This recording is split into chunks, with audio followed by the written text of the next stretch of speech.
Amphetamine was rampant at the time, and it was not uncommon at all for me to pull a car over and find a trunk load of ether, mason jars full of ether. They sold these mini thins, the ephedrine tabs at truck stops, and I could pull over a car and find an active meth lab with a hydrogen generator, ether, and pseudoephedrine all contained in one car, and it wasn't hard to do at all. As soon as I started to recognize that, it became fun for me. You know what I mean? I loved, no disrespect to them, but I loved chasing tweakers. The meth heads they're the most fun. Wild. They were always out stealing anhydrous or stealing stuff from cars or breaking in places and cooking dope and trading dope.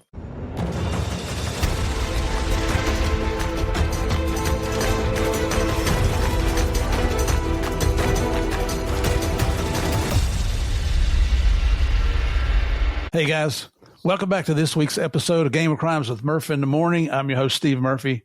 Thank you folks for coming to join us again every week. I know it's not because of me, and I'm serious when I say that. I know it's because of the great guests I bring on here. This week is no different. Just quickly, if you haven't checked us out on YouTube yet, do me a favor, go over there, type in Game of Crimes Podcast in the search bar at the top.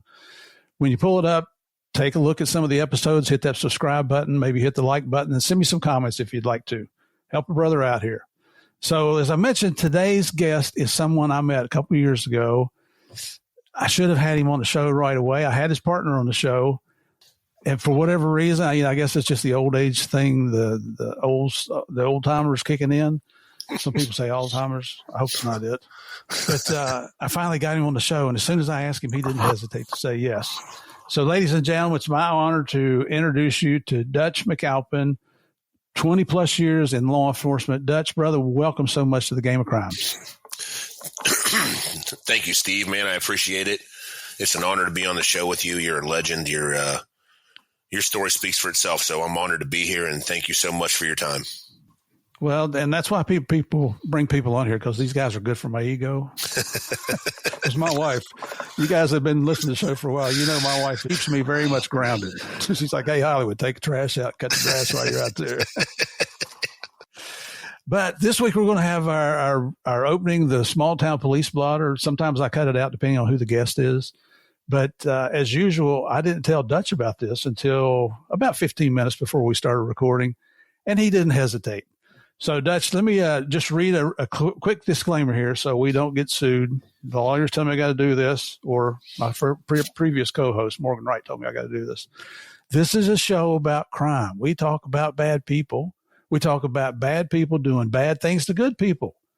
Now, we take our stories here on the show very, very seriously, but we never want to miss an opportunity to have a chuckle at some of these stupid criminals that are out there, because you just never run out of stories. So Dutch is out in Missouri, and we found one from him to read from out there. That's I love your story, man. I was looking for another one. I thought, nope, that's the one. So if you would, go ahead and read that for us, brother. Liquor store clerk draws faster. A would-be armed robber was in for a big surprise when he decided to steal from a liquor store in Marionville, Missouri. I'm not sure where that's at, but small towns, I come from a small town. I know what that's like. War veteran and former prison guard John Lewis Alexander was working the cash register that day when the suspect entered the shop while smoking a cigarette. After reportedly telling him to put it out, Alexander has a gun pulled on him. So I guess a bad guy pulls a gun on this store clerk. Right. Without even missing a beat, the ex-military man hits the weapon back, draws out his own handgun, and points it directly in the criminal's face. I love it. Needless to say, the robber quickly accepts and backs out of the store. I wish there was more detail. I wish we could have a picture of like what this exactly looks like. You know what I mean? Yeah, you're like him, and that's him backing out of that store is the best decision he made that day. I wouldn't rob a store in a small town in Missouri. It's a constitutional state. You should be not surprised at all when someone pulls a gun on you if you try to rob them here. I mean, not smart move on his part. Yeah. Well, there's some people that chose a career of crime, and they obviously made the wrong career choice. There can't be much money in robbing a liquor store in Marionville either, I'm sure. Oh, it's amazing what they do. It's just amazing. So everybody knows I'm here in Orlando, Florida. I've got another story up here for you from, starts out Florida man. And it comes from St. Pete, which Dutch, just for your clarification here, man, it seems like most of the crazy crime stories we get out of Florida are over in St. Pete, Tampa area. I don't know what it is about that because it's beautiful over there, but there's some real wackadoos. So anyway, a door distributor in St. Pete, Florida appears to have made the right call when they denied a job interview to a man with an extensive criminal history, as far as not being cut out for the job is concerned anyway. The folks at Doors Molding and More had no idea that 51-year-old John Connaughton was going to respond to the interview denial by filling up multiple bottles with pee. That's right, pee, and then throwing the bottles into their business. Although there's an argument to be made that they should have seen that response coming. Who hasn't had a full bottle with pee thrown at them, a plan like that ready to go, and they ask for and not receive a job interview? Anyway, this oversight resulted in urine being splashed on merchandise inside the business as well as on the bare legs of one of the employees. The estimated value of the merchandise that came into contact with the urine is $1,000.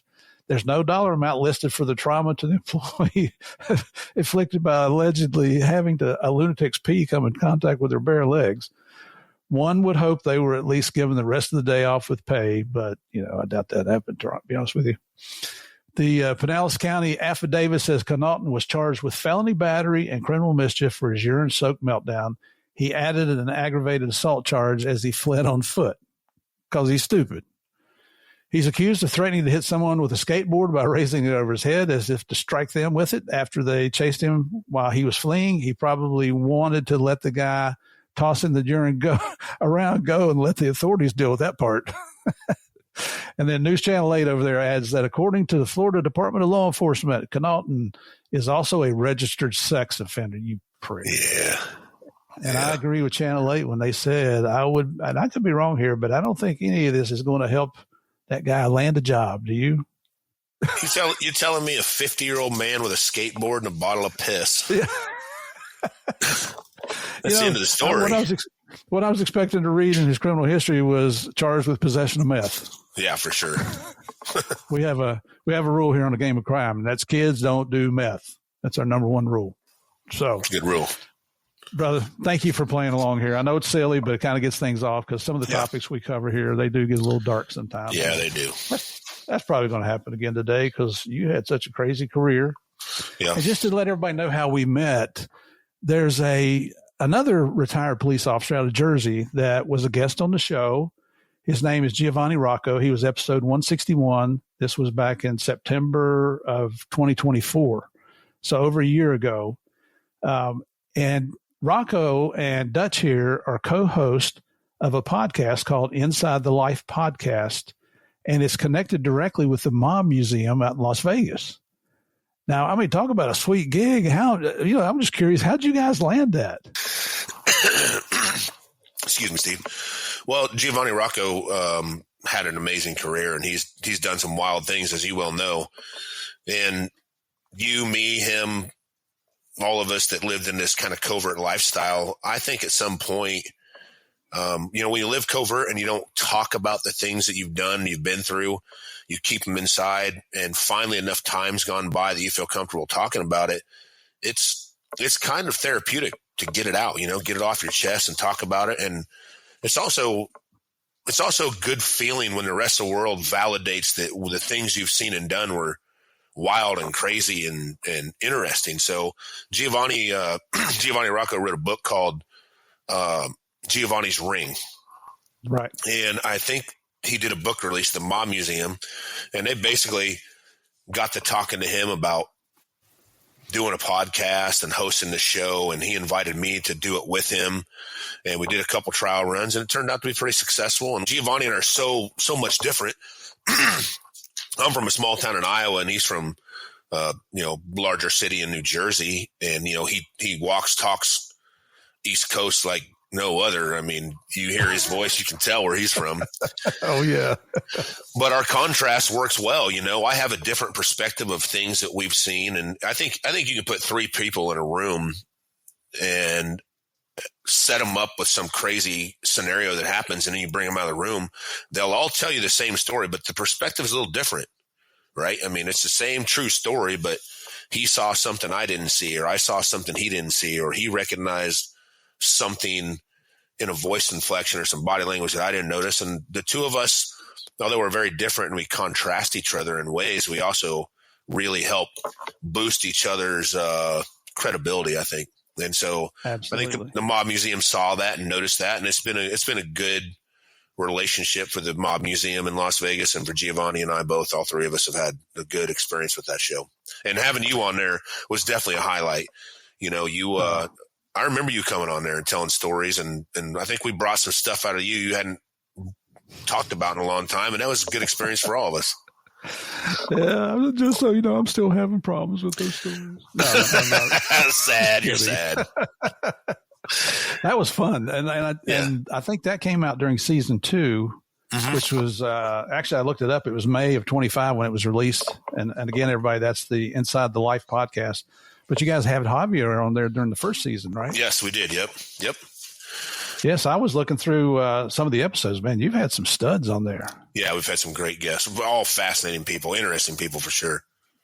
And the cool thing is, everybody, they bring you out to the Mob Museum. You actually go down the basement there, and they got a nice little studio set up, and they got coffee and donuts. Yes, they treat you good. Stereotypical donuts. That's right. I'm good with that. That was just a really nice trip. And then you guys were gracious enough to give me a ride back to the airport so I could come home. And we got to do a lot of visiting in that ride. Yeah, we did. I think Rocco was driving. We might have got lost a couple times. Or were you driving? No, he was driving. I don't drive. So, but it's a good trip. But that's how you meet people. And you know, a lot of people hear me talk about the law enforcement brotherhood and sisterhood, and it's absolutely true. You know, met these guys. I mean, other than that one time, that's the only time Dutch and I have ever hung out together. But I feel like he can call me and ask me for anything, and he's got it, and vice versa. Absolutely, 100%. It's just the way it is. It's and that's what I worried about missing that in retirement. I don't know about you, Dutch, but this podcast gives me the opportunity to kind of live vicariously through what other law enforcement guys, you know, because a lot of guys are still active or military that come on here. But just hearing the stories, you know, my wife says, when are you going to retire? Or if you ask her when I'm going to retire, she'll say when he dies. I don't know if she's got a plan or what. She might have a plan here. I might pursue that just a little bit, find out what's going on in the background. I think, you know, you talked about Javier and you working together, and Giovanni and I working together, and our conversations in the car. And I think if any valuable thing I learned in that career was that you need to network when you have the opportunity, right? You recognize people with certain skill sets maybe you don't have, or assets or things that they can teach you or show you or lesson you about. So, you know, you and I both going through pretty high stake careers. I think we learned to network and appreciate those moments. So I definitely agree. You can call me anytime. I'm there 100%, whatever you need. Absolutely, man. And that's, you know, just speaking about that, when one of the things you learn, well, that's what you do. You learn from other people through their activities and how they handle certain situations. And even back when I was on the job in a supervisory capacity, you know, some of our guys have extremely large egos and personalities. Yep. And they think they know everything. And I would tell them, when you've come to the day that you don't learn something new, I want your transfer papers or your retirement papers. I don't want you working in here anymore, because you're going to get yourself or one of the other guys hurt here, and it's just not worth it. So, man, maybe just because I'm a lot less intelligent than they are. Maybe they do know everything, and I'm just lost out in left field. I don't know. I'm pretty happy out in left field, so there you go. So, Dutch, if you would, tell us about where you grew up, what your family dynamics were, if you had brothers and sisters, what mom and dad did, playing sports in high school, things like that. Yeah, no problem. Excuse me, man. I got a cough here. I grew up in a small town in Iowa. The name of the town's Clarinda. It's back at the time, I'd say it was less than 7,000 people, mostly rural. The only thing in that town of substantial employment was a prison and a couple of factories. It wasn't, not to say it wasn't an interesting and wonderful community, but it wasn't very diverse. There's mostly all white, middle class, a lot of farm people, a lot of blue collar workers. My dad worked at a factory where they made semi-truck transmissions. My mom worked at a different factory, and they both, started out working midnights and then went on to days. And people from that community don't call in sick to work, and they don't take vacation. I mean, they work all the time. It's part of their principal values.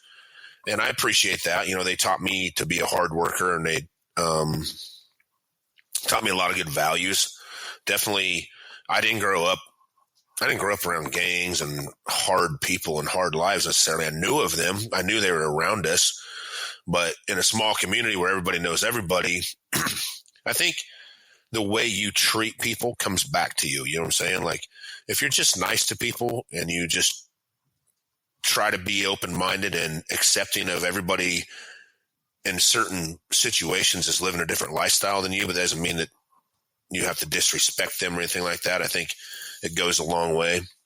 Right. And it will. I mean, I'll probably get into a story where I think living life, being kind and trying to treat people with respect and learn things from them comes back to save you. I mean, I know on a job a couple of times, citizens hopped in and helped me out when I probably was about to get my ass kicked or worse.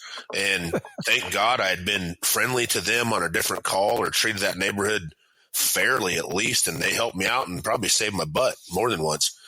Right. But I had a brother and a sister. My brother's also a cop. He's been a cop for years. I didn't grow up. I never met a cop in my life. I never knew a cop. I never knew a cop by name. I think I probably got a speeding ticket or two, maybe. But nothing too. I was a little ornery, but I didn't get into trouble per se. Probably caught me a few too many bush lights in my pickup after football practice a few times or something, but nothing too serious. Oh, yeah, right. And I definitely did some ornery stuff, and I did, growing up.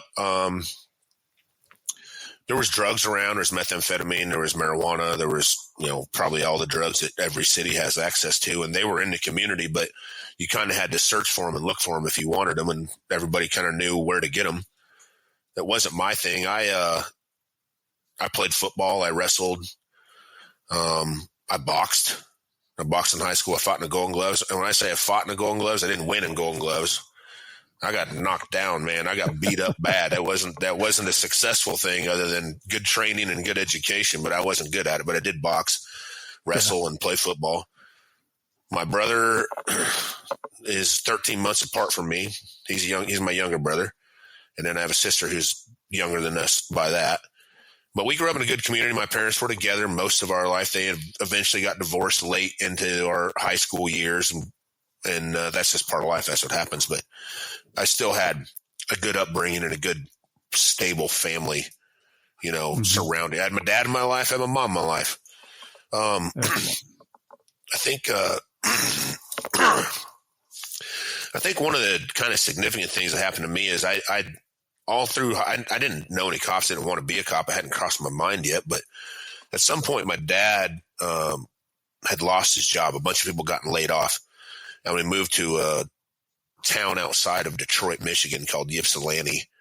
And we moved from a small town in Iowa to Ypsilanti, and nobody had any money. Everybody got laid off at the same time. So we lived in an apartment complex called Camelot Apartments. And my brother and I had a bedroom that we shared with two guys that worked with my dad. So we had bunk beds on one side of the wall. And then these other two guys, Stanley and Garvin, had bunk beds in our same room on the other side of the wall. And my aunt slept on the couch and my sister slept on the floor. And all of us lived in this it was actually a little 2-bedroom apartment. And all the men of the house worked at the college. They worked for a place called Cable Pullers, and they were basically putting in, back when we still had phone lines, they were putting in phones at the college campus. And all of a sudden I was living in a community that was much more diverse, much bigger, and had a lot of different elements going on that I hadn't seen before. To kind of paint a picture, all the apartments were brick. There was a chain link fence with barbed wire around the top on most of the campus, and Kmart was in the parking lot next door. And I remember one night, me and Stanley and Garvin which is such a weird thing to have two grown men sleeping in your bedroom, but Yeah. what the times call for, you do. You know what I mean? It was a safe place. There wasn't any trouble with that. It was just necessity. But I remember we heard a bunch of gunshots, and we saw the police come chasing a guy through in those apartment buildings. You know, you have like a common area where there's grass and kids can play and ride bikes and fly kites and do whatever they do. And they were chasing these guys through this campus, and they were shooting back and forth. And I think the next day we read or saw like the Kmart next door had a place where they would cash checks, and these guys had come to cash their checks, and the robbery happened, and the police showed up, and they, I guess, seemed like they got into a shootout or whatever was happening out there. But I would see the police roll into this community where I live. My brother and I were the only two white males in the campus, and we went to a school where I think we were the only two white males in our school, counting teachers. And not a bad experience, just a very different experience than coming from a small town in Iowa. But the only time I'd seen police officers in the small town in Iowa was, they'd pull you over for speeding or I don't know, whatever they did. We just didn't have any contact with them. But in this community, when the police would show up, the chaos would stop, right? And I thought these guys looked cool, man. They had pressed uniforms on. They had cruisers. They're carrying a gun and a badge, and people are listening and doing what they're said. And I do remember that standing out in my mind. It's like, that's pretty cool. But we ended up moving back to Iowa. Once the economy stabilized, we moved back there, and my parents got their jobs back in their factories, and life got better again. And we lived the rest of my high school life in Iowa. I was playing football my junior year of high school, and the Iowa National Guard showed up to hand out watermelon and Gatorade at football practice. I didn't know what the Iowa National Guard was either, but I had kind of fantasized about joining the Army and going to do cool Army stuff. And these guys were like, well, you can join the Army right now. And I didn't know what they meant by that, but I couldn't sign up fast enough. I was like, I can join it right now. What's that mean? They said, well, we have what's called a split op. They called it split op. I don't know what that means other than between my junior year and senior year of high school, I flew to Fort Benning, Georgia, and went through Army basic training. And then I came back, did my senior year of high school, but I still had to go train with the National Guard while I was in high school. Now, the good thing about that is I said I grew up with a good family and a good life, and I did, but I ran around with some rowdy friends. And those friends know who they are. And I probably could have gotten myself into trouble, but since I had joined the military, I was being drug tested. I'd never been drug tested in my life. So I had someone holding me accountable other than my teenage self. And so, one, I missed the whole summer between junior and senior year where normally probably went out drinking beer and partying and who knows what with my rowdy friends. Instead, I flew to Fort Benning and I got a lesson in discipline. I got a lesson in, working together as a team and being a part of something, which was a good, solid skill to get as a very young kid like that. I do my high school senior year, and I go back to Fort Benning, Georgia. I do my advanced infantry training. I was 11 Bravo as an infantry, and I finished that up, and I come back home. And I think I had thought that if I did boot camp in AIT before I got out of high school, then when I graduated, they would let me sign up, just transfer me right to full-time Army, and I would do that. Well, that's not how it works. The Iowa National Guard wants their money back for the money they spent getting you trained, and they're going to keep you around for a while before they cut you loose to do something else. Yeah, Which worked out in my benefit, considering the way my life went.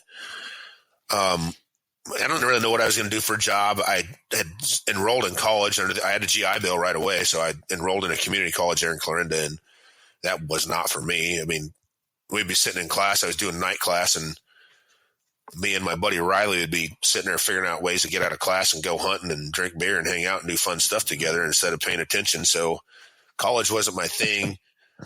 And my aunt said, well, why don't you work in this jail? And I had no interest in working in the jail, but it paid well, and it was an opportunity. I'm 18, barely 18. I'm just fresh out of high school, and they get me a job working part-time in this jail while I'm part-time going to college at best. And that's where I really was like, oh, there's cops bringing people into jail. You know, we had the city police departments bringing people in, and then we had the county sheriff's office bringing people in, and the county sheriff's office ran and maintained the jail, as are in most states, I believe. Right. And while I was there, I don't know if you want to keep going down this path or if you want to interrupt me and ask some questions, but. Yeah, let me back up just a second. When you were, when you first joined the Guard and you went, did your training, were you getting paid? Yes. So yes. I'm guessing you were 17 years old? Yeah, I was. Yep. I was 17, and I think it was 3 days after my junior year. I was on an airplane. I'd never been on an airplane in my life. Three days after I got out of junior year, I was on an airplane down to Fort Benning, Georgia. I remember I flew to Atlanta, and I got on a bus and took the bus down to Fort Benning, and then I went into like a holdover period, and man, my life got changed real quick, real fast. Oh yeah, once boot camp started. And the climate down there in the summertime is just so pleasant, isn't it? Yeah, it's real nice. Yeah, they got fire ants and snakes and dirt, and it's hot all the time, hot. And there's a reason they call it Hot Atlanta. Yeah, and they move you around in cattle cars. I mean, back then, the Army's idea of moving troops quickly about the base was in these steel semi-truck trailers that looked like livestock trailers. They called them cattle cars. And yeah, man, life got changed quick. But I'll tell you this, Steve, I was running miles and miles every day in PT. I was eating a perfect diet. Now, I'm not saying it tasted good, but it was good for your body. Right. And I came back my senior year for football, a whole different kind of football player too. You know what I mean? Yeah. I bet it impressed the coaches. I don't know if it impressed anybody, but it sure seemed a lot easier to me. Yeah. So, so you're in the Guard, or so you did when you went to the sheriff's office, and we're talking about Montgomery County, Iowa, right? Yes. Did they send you to any kind of academy to learn how to be a corrections officer? Right. Nope. So, you know what? Excuse me. Yes, I believe they did. I don't remember much about that. It was something very basic. I think back then, staff in the jail were not law enforcement officers. They were not certified. They were actually called jailers. And they would send you to the Iowa Police Academy, and they'd give you like a basic jail certification course. So, yeah, I had to do that. I had to wear a brown uniform and a star badge and everything but a gun, and I had no authority other than inside the jail, which is best because I was 18. You know, I didn't have any business really having any other authority and barely running that jail at best. So they did send me to, like, I think it was like a week-long basic jail school or something like that. Okay. And so here you are, 18 years old. You've never really been around, I guess, criminals per se, right, other than what you saw in Ypsilanti. Yep. What were you thinking? Were you thinking, what the hell am I doing here? Not really. I mean, it didn't bother me. I've always fascinated. You know what I mean? Like, I had these. It was all men. It was all men in the jail at the time. I think if there was a female that was brought in, they transferred her to some other jail. But at the time, I think we were holding inmates for the feds, for the Marshal Service, and we were also holding inmates for Polk County, Iowa, which is Des Moines, which is I think the largest city in Iowa, which isn't very big, probably 500,000 or less. But they were real criminals, and we had people in there for every crime you can imagine. They hadn't necessarily happened in Montgomery County, but the sheriff there had figured out how to like charge these other counties an amount of money. So I was getting exposed to, I'd say, some really hard criminals. So a lot of them had been in prison multiple times. There was definitely some prison gang affiliation within the prison or within the jail. And we had inmates that were definitely dangerous. Did you ever receive any threats from being in there? No, I got along good. I learned a lot of times I was by myself in that jail. We had a bullpen set up. So during the daytime, the inmates were free to roam around within the bullpen. And at night, they were pushed inside the bullpen and locked in their cells. But that had to be manually done. So I'd have to walk into the cell with 13, 14 male inmates that had been in jail several times and basically convinced them to get in their cells and let me lock them down. And they did, because I learned how to be respectful, be fair. You know, if I give you coffee, I give everybody coffee. If I have a rule, then everybody has to follow the rule. And that served me well, because even though as a kid, I think the men took it easy on me. They're like, this is just a kid, but being fair and being direct with them, definitely, I think they respected that and it helped me. But I do remember a guy I worked with named Zach one night. This guy was in a jail holding on a sexual assault charge on a child. And they had a little machine in there where he could lift weights and, one of them old cable machines.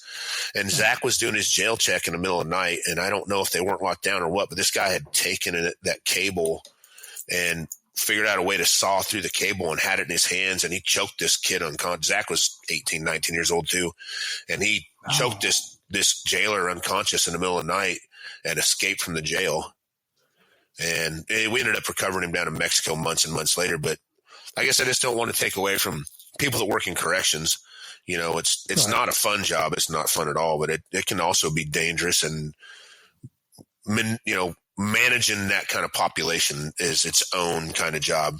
And in there, I definitely learned how to speak criminal, if you will, how to speak street, how to talk to these different kinds of people. Right.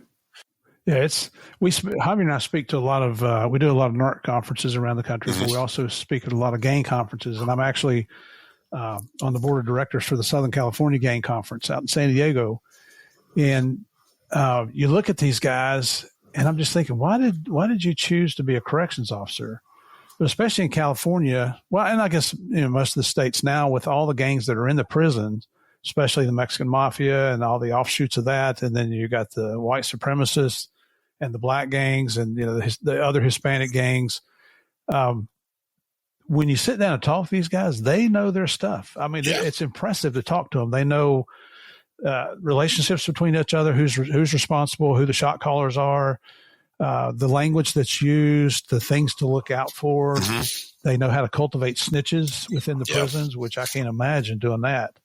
But the only thing I ever knew about jailers was what I saw, just like you, in our local county jail there in Southern West Virginia.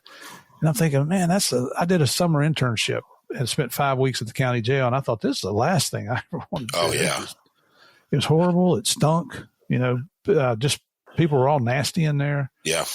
But it's, I guess, when you get on I hate to say a more professional level, but on a larger level, I guess those guys have honed their professionalism to, a fine art. It's very impressive. It is. They have their own career, and I couldn't do it. I'm not capable of that. But while I was in the jail, I took time to talk to these guys, and they're happy to share information with you. You know what I mean? If you're respectful and you're genuine, I remember there was these guys in there that were, one of them had a tattoo on the back of his head of two hammers, hitting each other. And they were Confederate hammer skinheads. I'd never seen a skinhead, never been one around my life. And I was like, what's this about? And they would tell me, or if there was somebody from a black gang, I'm like, what's the BGs and what's this? And they would be happy to share the information from you. And if you're smart and you think that's a career you're going to be in, you'll take the time to extract that information from them and file it away in case you need it sometime, Yeah. You can never know too much, man. Information is power, like they say. That's absolutely true. How long did you work in there with the jailers? Gosh, man, I don't remember, Steve. I can tell you this. I believe so. While I was working in a jail, I'd seen the deputies coming in and the police officers, and I thought those guys are pretty cool. That looks kind of fun. And at the time, in small towns, they use this thing called reserve police officers. And the chief of the town in Red Oak there had said, you should be a reserve police officer with stuff. And I'm like, what's that? And they send you through some basically on-the-job training. But before you know it, they'll give you a uniform and a gun, and you're riding shotgun with one of the police officers and kind of learning about police stuff. And he had asked me to do that. And I kind of started down that path. I went and took some of the training, and I started doing some ride-alongs, and I really started to get fascinated with it. But at some point, I took the selection test. There's a written test, and there used to be a physical agility test. And if you pass those tests, you'd be put on what's called an eligibility list. And the sheriff of the county that I worked in could hold that eligibility list for a certain amount of time, and he could choose to hire from that list whenever he wanted. Well, I worked hard, and I didn't get into trouble, and I was professional, and I was learning.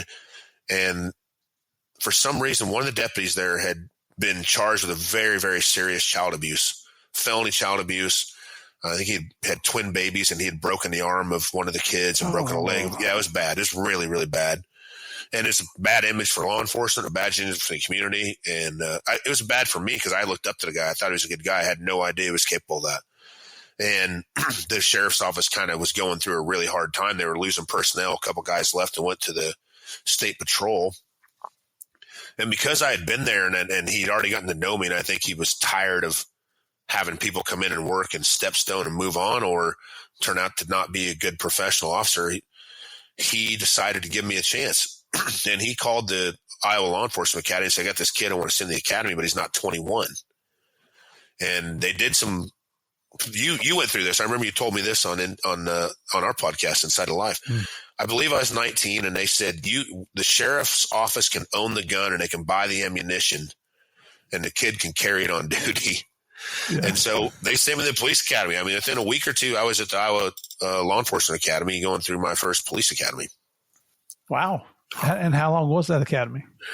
I don't remember, man. I think probably 3 months. So I think like 3.5, 4 months, something like that. Started in March, ended in June. I think I got out June, first week of June, and 96 is when I got there. So yeah, I'd have been like 19. Yeah, it sounds so familiar.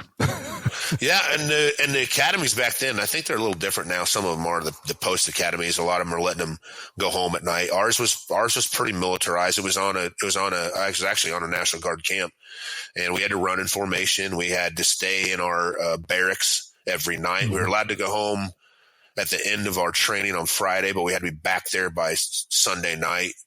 We had room inspections and uniform inspections, and we studied Fourth Amendment along with, all the fun police stuff. There's a lot of really critical learning points that have to do with constitutional law because that's what our job's about. Right. It's, you remember any really funny stories or anything you want to share with us from those academy days? Maybe some stupid pranks or.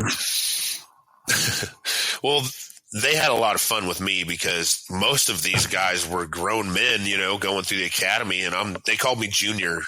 They're like, hey, Junior. They're teasing me all the time. So, I mean, it's so long ago, Steve. I can remember some of the stuff we were doing, but we didn't jack around too much. They were pretty hard on us. You'd get smoked. You could get kicked out real easily. So I know we lost a couple of recruits that couldn't come back in their time that they were supposed to, or they got caught messing around with each other or something. And it was a pretty disciplined place. There wasn't a whole lot of fun.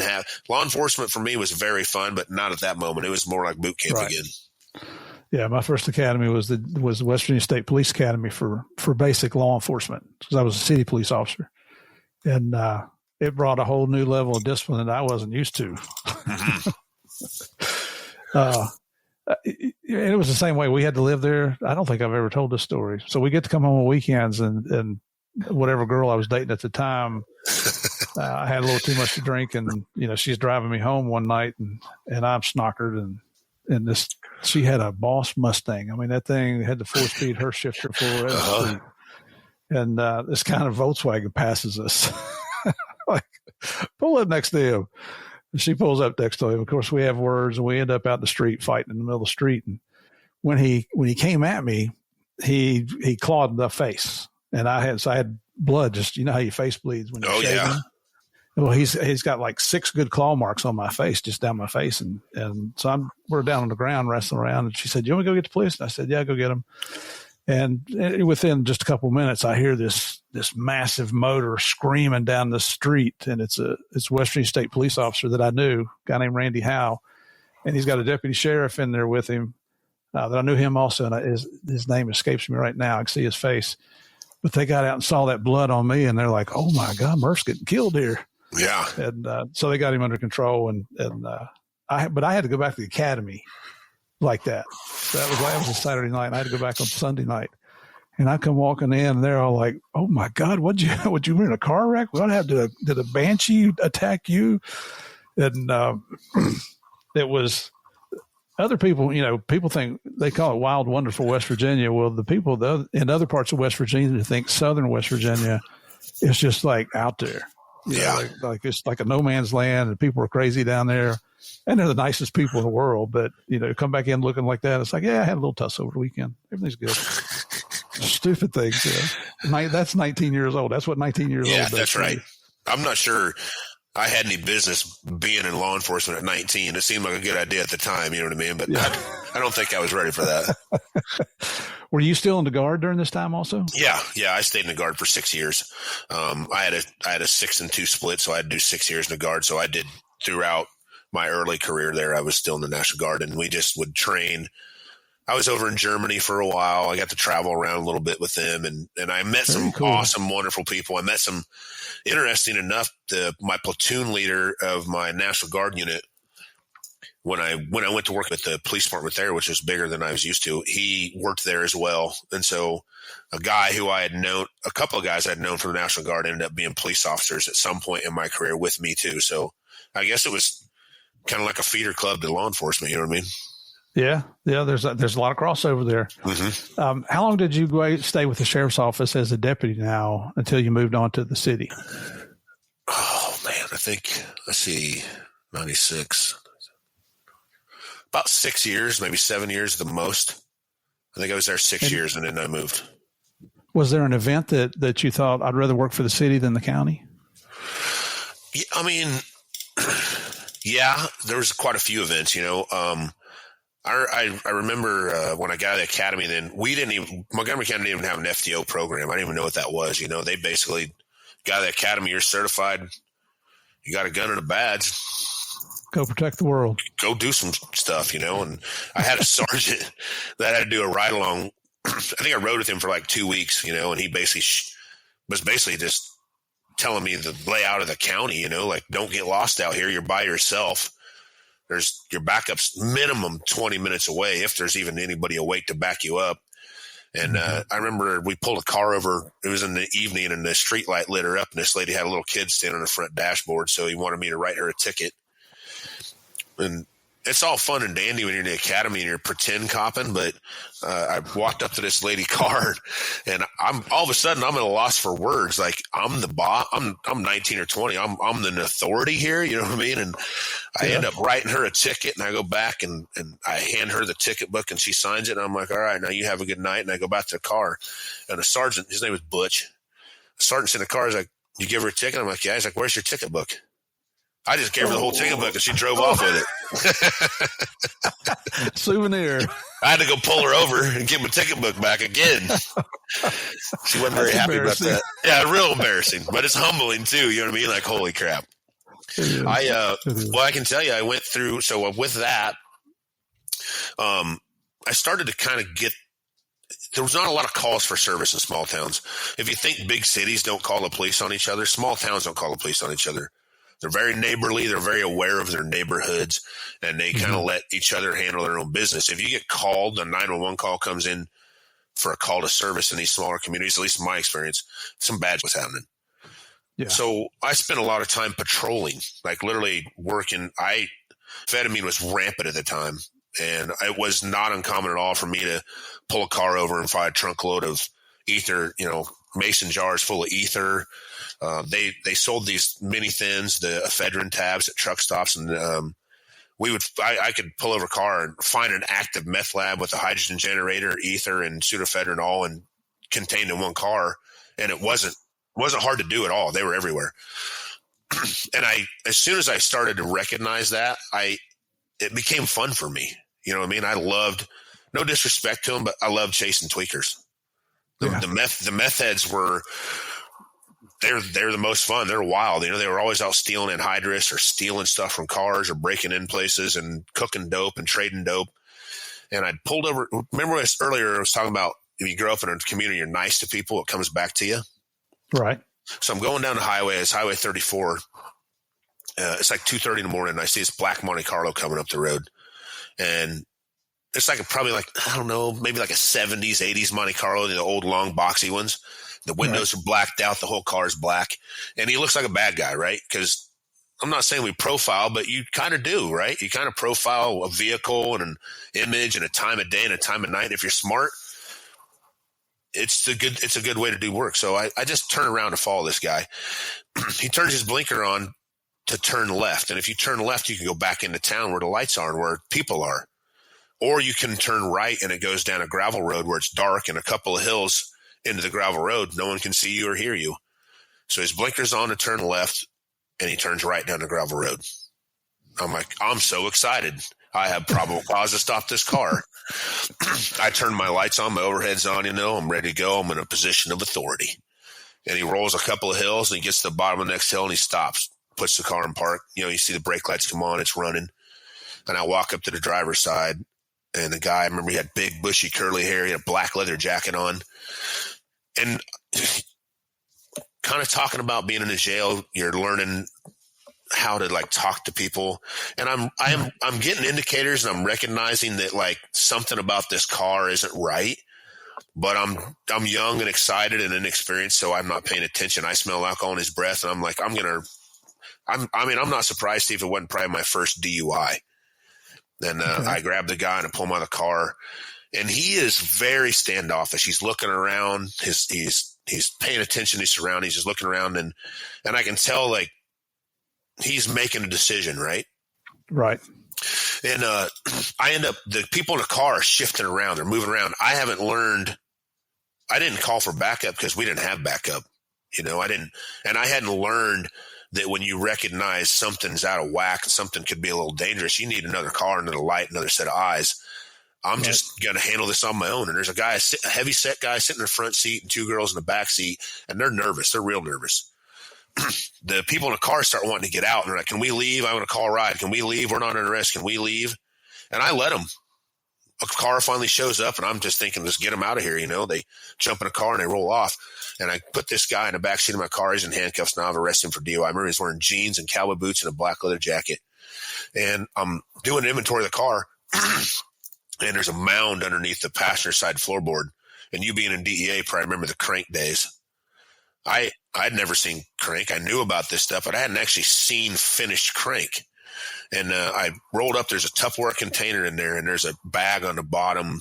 It's kind of got this wet, brownish white powder in there. And it's still got that little bit of hint of chemical, but there's 5 ounces of marijuana on top of it. I'm like, woof.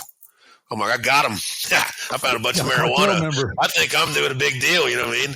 And I find this is where I learned about meth labs. I find a bag rolled up, and there's, 25 to 50 white mini thin bottles with ephedrine in them, and there's lithium batteries and all this in there. And then I look up to the driver's door, and along the A-pillar is a fully loaded AK-47 sitting right by the driver's side. Whoa. Yeah. Now, the guy driving the car, which I didn't know at the time, and I realized later, his daughter grew up with my little sister, and I used to babysit him. And I was always nice to her, and I was always nice to these people, but I didn't know him. But he had a partner in crime, and that guy rode to work with my dad every day back and forth to work. And my dad was always nice to them. Nope. They were always nice to him. I was always nice to them. We always treated people with respect. Like I said, was a good idea. And I don't know what they planned, but he'd already been in jail and he'd already been in prison. I think he was out on an existing charge at the time. And that pound or pound and a half of methamphetamine and the gun and everything probably, I'm not sure when he turned down that gravel road, they didn't have a little more sinister plan, but I think when he because remember I said I was getting him out and I'm trying to do sobriety tests, and I could see him looking around and shifting around, and I could just see him thinking, right? And I think whether they plan to or not, we'll never know, but I'm not sure he didn't be like, I'm just going to let this go. You know what I mean? I'm not going to hurt this kid. I'm going to let this go. I got lucky, you know what I mean? And I'm okay with that. That's okay because I'm learning. I paid attention. But once I got that, I called that sergeant that I left the ticket book in the car. He was the narcotics detective. And I called him, okay, I got all this weed. And he's like, who do you got? And I said the guy's name, and he's like, what? He's like, you have one of the largest meth cooks in 3 counties. He's like, is there anything else in the car? I'm like, yeah, he's got an AK-47. He's like, I'll be right there. And the division of narcotics comes down, and I don't go home and go to bed that night. They start writing search warrants, and we kick in a bunch of doors, and all of a sudden I'm like, this is what I want to do. This is fun stuff. I got the bug. You know what I mean? That's exactly right. Yeah. So wow. I got pretty good at it. I went through a lot of crazy things in Montgomery County, Iowa, and I worked with some great people, you know. I mean, we had to work really hard. We didn't have enough personnel. We didn't have a lot of resources. We did a lot of trash pulls. We did a lot of warrants and things like that. And it was exciting and fun, but it wasn't. And I wanted more. And so that's when I decided I wanted to go work in a bigger metropolitan area because I wanted to have more depth. I knew I wanted to work undercover at some point, and I knew I could never do it in that community. Yeah. And just most of our listeners know what a trash pull is, but just tell everybody what it is, please. Sure. Yeah. I mean, I'm sure they still do it a little bit, but back in them days, I don't want to quote it exactly by law. I'm no lawyer or nothing, but basically once you set your trash out to the curb, you no longer have reasonable expectation of privacy. And so we would get in our beat up old pickups and drive around the middle of the night and roll up these trash cans to suspected drug dealers, but back in them time, it was mostly hunting meth cooks. And we'd grab their bags of trash and throw them in the back of our truck. Sometimes we even jump on the back of a trash truck, ride it up and grab the trash and take it with us. And you go back and disgustingly put on your gloves and get a table out and you search through the trash and you find pseudoephedrine pills and battery casings and you write a search warrant. And next thing you know, you're banging down a door and you get in a meth lab. So yeah, we'd pull the trash to establish probable cause for a search warrant, and then search the homes that way. Even feds do trash runs, believe it or not. Yeah, you can get a lot of stuff on the trash. You're not kidding. I can remember being down in Miami in the late 80s, and some of those trash runs, you'd actually get kilo wrappers out of them. They get the kilo, they break it down, get the powder out, pulverize it, and then just throw it in the trash. Remember when they would ship it with cellophane and red axle grease? We would find the red axle grease wrappings in the trash, and we got to where we could testify expertly that is for transporting narcotics. Even if we couldn't get a testable amount, they'd usually give you a warrant on it. Yep. Yeah. So now you've been bitten by the bug and you're ready to go. How big is the police department? I mean, I don't know how many they have now. At the time I was there, I think we were like just over 100 officers, 100, 110. Still not a big place. But Montgomery County Sheriff's Office at the time when I worked there was 10 officers total. You know what I mean?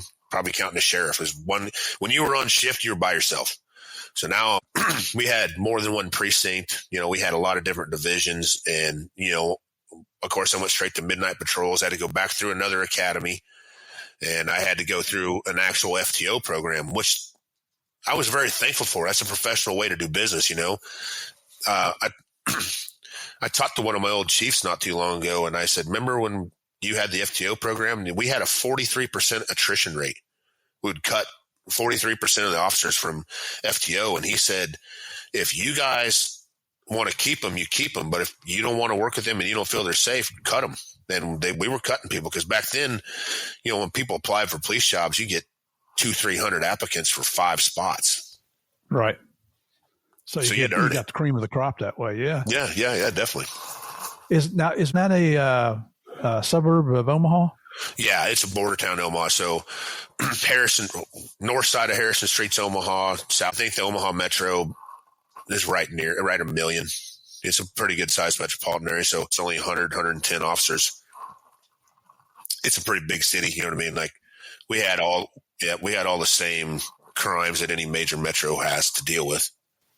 Yeah. How long did you have to do patrol until you could go to what is now your love, narcotics? Yep. Not very long.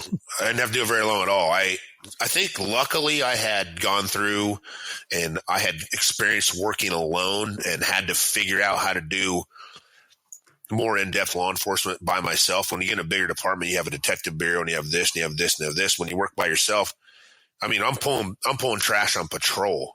That's not common, you know.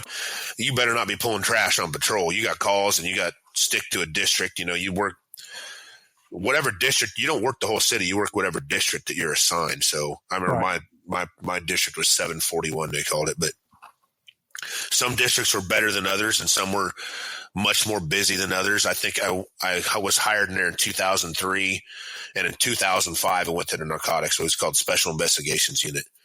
But while I was working on the road patrol, I was building a resume. I knew I wanted to get in narcotics because I knew that'd be my opportunity to work dope and do what I thought was the fun stuff. So I had started going to continuing education training. You know, I would sign up for every bit of how to write search warrants and how to do all this stuff. So when a slot came open, which it didn't very often, I had a nice resume. And while I was working on patrol, if I'd pull a guy over, I was definitely doing a lot of interdiction stuff. I was pretty good about searching cars and finding guns and drugs. And instead of just booking them, I learned early on to be very intuitive and ask a lot of questions. And I started to learn how to develop sources. And so in patrol, I was already developing sources for the narcotics, the special investigations unit. So when a slot com opened, I got hired in there. Next thing you know, I'm growing my hair out and growing a beard and driving a Trans Am. Pretty cool, huh? Yeah, real cool. I had a Trans Am there for a while. I loved that car. I didn't like getting in and out of it, but it was fun driving it. Well, when you're younger, it's easier, but yeah, a lot easier. Now I'm good with a pickup truck. Yeah, for sure. But you know, that's kind of I guess to say the perks of the job. Yeah, you got to earn them. Yeah, exactly. How many guys were in your narcotics unit? Oh, I think we had our specific special investigations unit had, I think, 8 guys, but then we were also part of what's called a metro-wide drug task force. And so we had, I think they were called 2080 agreements to work cross-jurisdictionally. So say like Omaha, everything we did was in Omaha. If it wasn't our city, it was in Omaha. And we worked pretty closely with Omaha had several different shifts of narcotics units. And so I think they had at the time like 700 officers, maybe more than that even. And so we would kind of link up, you know, just like we were talking about earlier on, it's important to learn how to network. And you go to training together and you start to work a few cases together, and guys and girls build good relationships with each other. And so quickly I learned how to do that too. And I would, you know, hey, I got this case, you know, I've got a source, a snitch or whatever is telling me about this restaurant that's selling a bunch of dope, or they're buying ammunition. There was one restaurant that was buying a bunch of ammunition. They were shipping it back down to Mexico and stuff. So we would cross work together quite a bit in that area, and it worked well. You know what I mean? So it's not just, well, guns and drugs go together, but it wasn't just narcotics. Say whatever crime came along, you guys participated in because it's part of it. Yeah, you know, we were a special investigations unit, so our primary role was we took care of all the narcotics complaints. We were expected to clear cases. We were expected to turn informants. We were expected to write search warrants. I think most of us are writing 10 to 15 warrants a month each back then, you know, so we were busy. Wow. Oh, yeah, for sure. I mean, we loved kicking doors. That seemed like the good way to do police work at the time, right? High volume of traffic, lots of people coming and going. Let's pull the trash, write a warrant, get in the door and see what we find. And then when you find what you're looking for, if you're really smart, you'll sit down and have a conversation with the person, right? Absolutely. And extract as much information as you can from them before they're ever under arrest, or at least that you've told them they are. And hopefully develop a cooperating witness or a cooperating informant or straight up snitch, just don't want to get into trouble, and take it further. That's narcotics 101 right there, ladies and gentlemen. You just got a quick education class on how to develop sources. Yeah. Dutch, we've been going here close to an hour now. So what I'd like to do is we'll call it quit to today, but Dutch has agreed to continue because we're going to get into some really good stories next. So you definitely want to come back tomorrow. And that's pretty much just going to be all about some of these stories because he's involved, he's doing what he's telling us about now is local narcotics within Omaha area, but he doesn't know that I know he did a whole lot more than that. So we'll get into that tomorrow. So Dutch, thank you very much, brother. We'll see you tomorrow. Everybody out there, thank you. Be sure to come back tomorrow. Appreciate your support. Until then, God bless. See you tomorrow. Thanks, Steve.